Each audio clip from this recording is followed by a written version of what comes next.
हामी बीचगडाबाट अघि बढ्यौँ। यो गाडीले हामीलाई कतै अघिसम्म पुर्याउनेछ। त्यहाँबाट पैदलै बढ्नेछौँ हामी। सडक कालङ्गा नदी किनारै भएर गएको छ। एक प्रकारको ग्राभल सडक। बर्खामा पनि हिलो नहुने यो 12 महिनै चल्छ यो सडक।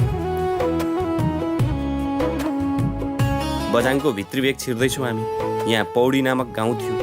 त्यति ठुलो गाउँघर देखिँदैन सडक छेउ। फ्याटफुट्ट घरहरू भने देखिँदैछ बाहिर हेर्दा।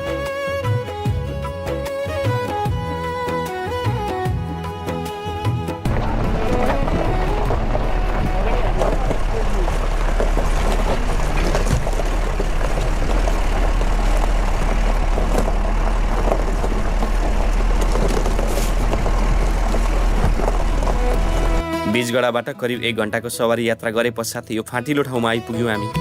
ठुलो गाउँ रहेछ यहाँ त। पुराना परम्परागत घरहरू र केही जस्ताले बनेका नयाँ घर टहरा छन्।